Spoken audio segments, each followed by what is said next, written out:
Welcome to the week 4 preview, and we are getting cracking here as we enter the doldrums of the season where the teams will start to even out a bit. The hot teams that started are going to start to cool off. The teams with the rocky start are going to try to figure themselves out and get back in this thing, and it'll be interesting to see how that crisscrosses. Currently, Gremlins number 1, Phoenix number 2, Sea Dogs number 3, Checkers number 4. So you have a rainbow coalition at the top right now. Two surprises up there, but otherwise it's all a dogfight still. There's no real clear, except outside the Gremlins really, it's no real clear, just unbeatable team right now. Let's just jump into the first matchup. It's going to be on the flex, Empire coming into Las Vegas to take on the Pharaohs. Both these teams, well, the Pharaohs aren't really off to that rocky of a start, but they're still 1 and 2. But the Empire for sure have seen better starts to their season. I'm not sure about the records, but I don't know how many times they started 0 and 3. Terrible efficiency. I mean, they've been a terrible team this year, despite having pretty good talent. I mean, defensively they've been missing brass, but offensively they still got Richard and Thompson able to get in there, and they're supposed to be pretty good at chemistry, but that's just not working. Pharaohs, on the other hand, they got whooped by the Phoenix game 1. In week 3, they just kind of got beat by a gold team that's looking to return to the championship. So they find themselves out of the rankings for the first time this year. I think the Pharaohs are just going to blast through this one. Empire just really on a down streak. So yeah. Gold at Diamonds. Both these teams 2 and 1. Who would have thought the Diamonds would be 2 and 1? But I really think the Diamonds can just keep causing harm to the teams in their division. I think they're that good. They're just a core solid team. They don't have the talent, but they got a lot of throwers. They got a lot of experience on their side. So I think the Gold are a good team. I just think they're not really a team to gap anything. So if they are in the driver's seat, what they kind of are now, they're not going to really capitalize on it until it's the end of the season. So I don't think they're going to win this game. Checkers at Dragonfish. This is going to shape up to be a pretty interesting game for positioning. Dragonfish are really trying to make the argument that they're up there with the guys, and they're turning over a new leaf, and they're not just back of the class. Checkers are as well trying to prove that they deserve to be number 4, deserve to be 3 and 0. They've been inexplicably good. I mean, you look at all these surprise 3 and 0 teams. The thing that sticks out is just a player that's playing way above their pay grade, and in this case, with the Checkers, it's Boyd Ruiz. He's playing, he's just leading this team, and it's really not supposed to be that way. I think the Dragonfish are going to edge this one out, and it should be a good game. It should be a classic. Dizzy Devils at Margay's. Judgment Day for both these teams. I mean, they are both highly ranked, so they have that going for them going into the run to the playoffs, but they got to get some wins on their side. Coach Muhammad is trying not to panic his first year out here. Kowalski, he's feeling the heat, though. I mean, he's fielded a solid roster the past 3 seasons, and this is the second season in a row they're just having trouble getting through the year. They had a strong win against a down-and-out Silverbacks team last week, but trying to get their first home win of the season.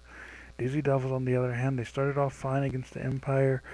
They played their hearts out last week against the Blackers, but the Blackers just kept winning the end of the set.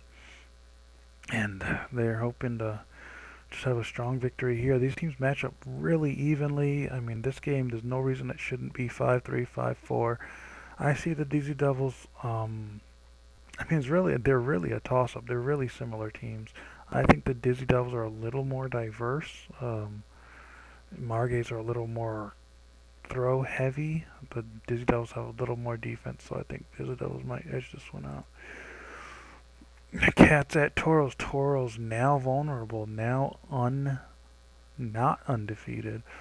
looking for a strong win. They get a gift with the Cats, but we'll see.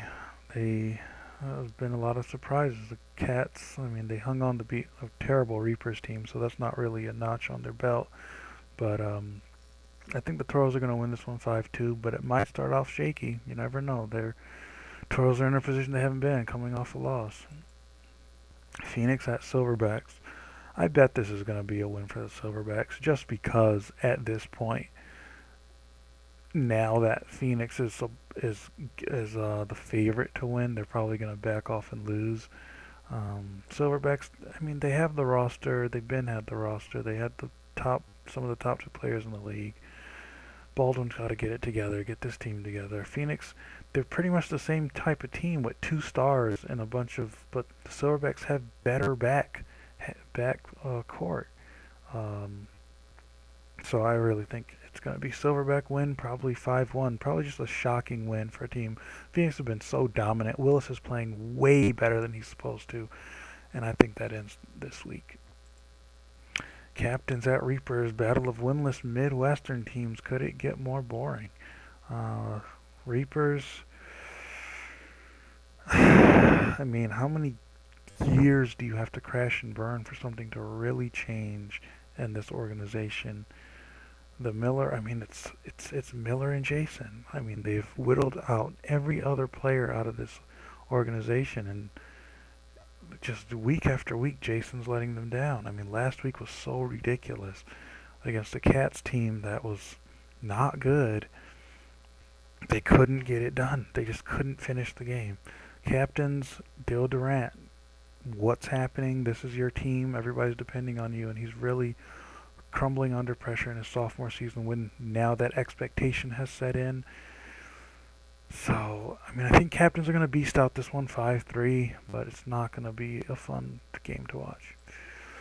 Blackers at Sea Dogs resisted flexing this one up just because these Blackers have gotten a lot of exposure recently.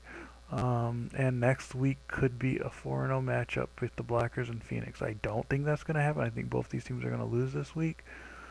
Sea Dogs are much more talented, and I mean, the Blackers, I mean, look at their games, it's just luck. I mean, their players are playing amazing. Every player is playing amazing on their team, and that's just not sustainable to have that much luck being the basis for your wins. I mean, they have good chemistry and all, but they don't have the talent to go toe-to-toe with teams like the Sea Dogs. Gremlins at Interceptors. On paper, looks like a good matchup, but I think the Gremlins are just in their own world. I think the Interceptors are kind of tired. Guerrero's not as fast as he used to be. Kyle can only do so much. I mean, they're at a point where I think they're missing Salem. Clowney's okay, but I mean, you're going up against a Gremlin team that's just clearly a playoff team, clearly an invite team, and there's really no holes to their game. And I think it's just going to be a 5-2 win for the Gremlins in St. Louis. And the final flex of the week is Scarlet Ember clinging on to the status of years past that they're elite, trying to hang on with the big win for the Skylarks here would kind of show that they're not over yet. And the Skylarks trying to push themselves into that, upper echelon conversation. The Checkers have pushed past everyone in the South unexpectedly. So the Skylarks are like, wait a minute, we're supposed to be the clear number 2 this year, and now there's no clear number 1. So it's gonna make it kind of fun if the Skylarks can get a strong win here in front of the nation. Scarlet Ember, they're kind of looking for something to rally around. Jack's been on the team forever, and he's watched so many players swirl around him the past couple of years. He doesn't even know his own teammates anymore. Ramsey's gone, Skogstad's gone, Sven's gone. I mean, Levante Towers. I mean, it's been a lot of players that were promising. I mean, the Scarlet Ember were the class of the league for 8 seasons straight, and now it's just a lot of turnover. So what's their identity going to be? It's going to be interesting to see. And we'll see you tomorrow at Las Vegas for the opening day flex.